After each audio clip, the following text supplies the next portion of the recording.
So this video took longer than it probably should have to get shot because things kept popping up in life that kept making me put off this particular video no matter how hard I tried to put it out. But this time I'm actually putting this video out, and I've been wanting to talk about this for a while. So without further preamble, roll the intro.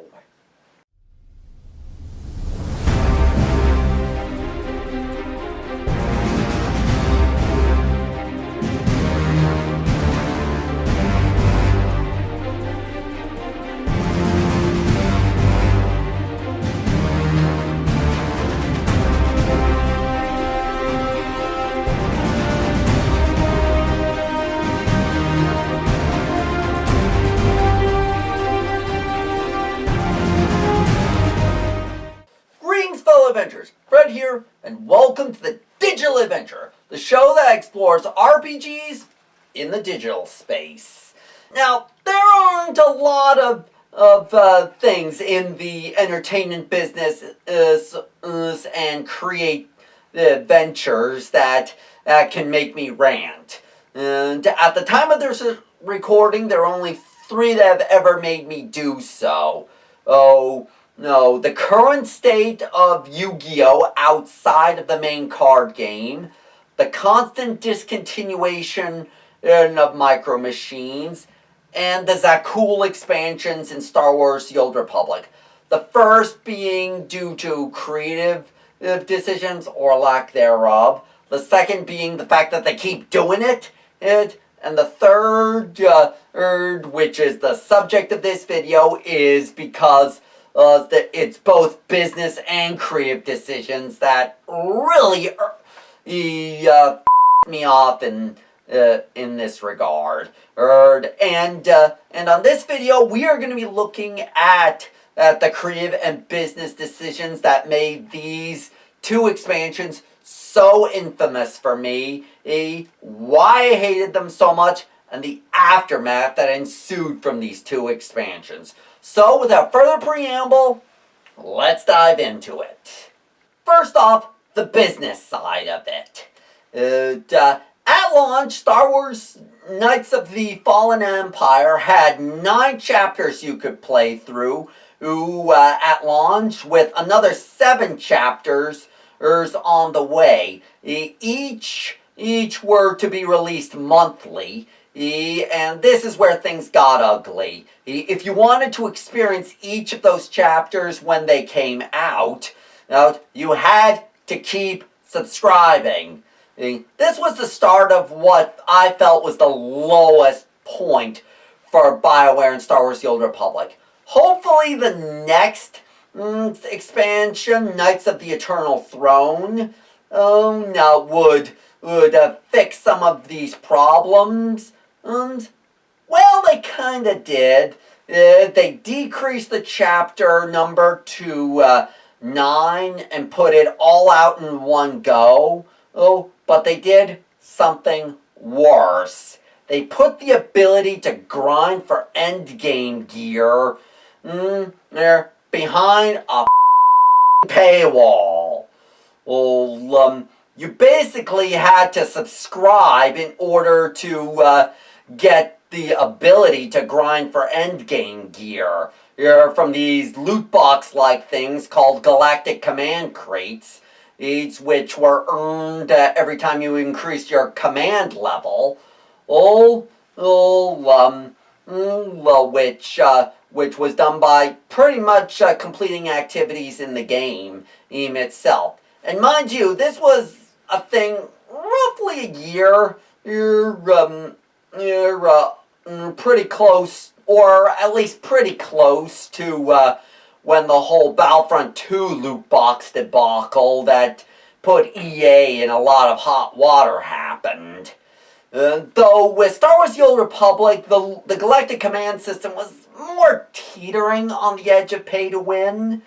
No, you were really just shelling out the $15 a month for a subscription that you would have paid anyway if you were paying for a subscription.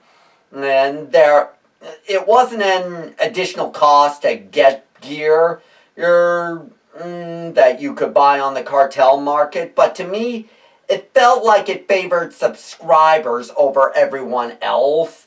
And while I'm not against such an idea in general, there are better ways to do it. But okay, Star Wars: The Old Republic kind of fell victim to EA's greedy business practices. But what kind of content could Star Wars: The Old Republic players experience in these two expansions?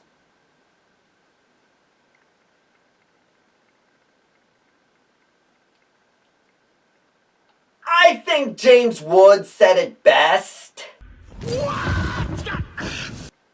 Yeah, these expansions were really lacking in any sort of content outside of the main story associated with the expansions. So there weren't any daily areas, there weren't any operations, there weren't flashpoints. It was just what you saw there, which really felt like it didn't feel like an expansion at all to me.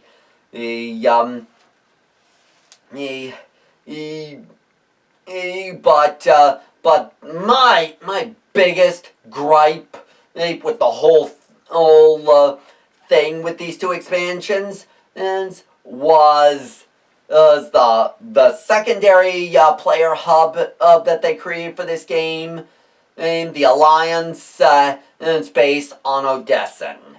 When you arrive at Odessen in Chapter 9, and establish the Alliance to fight against the Eternal Empire, I was really liking the environment they created here.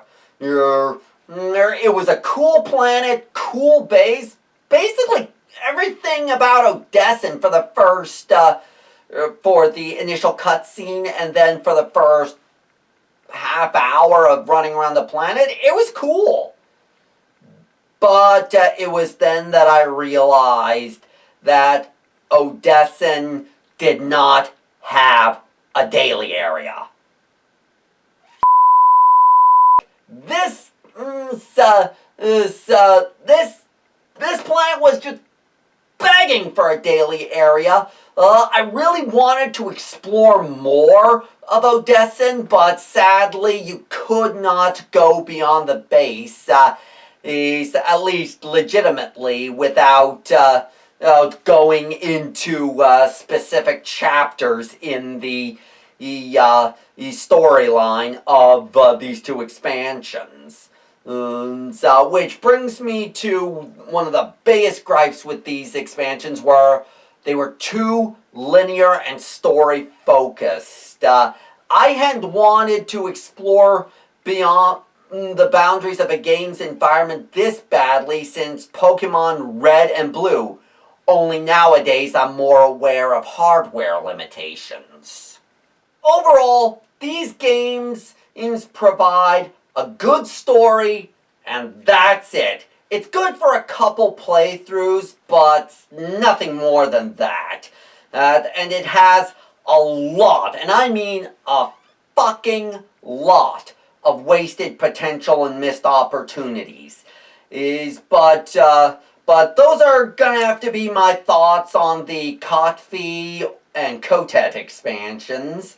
If you played through them, let me know what you think of them down below. Am I in the minority of disliking these expansions, or what are your thoughts?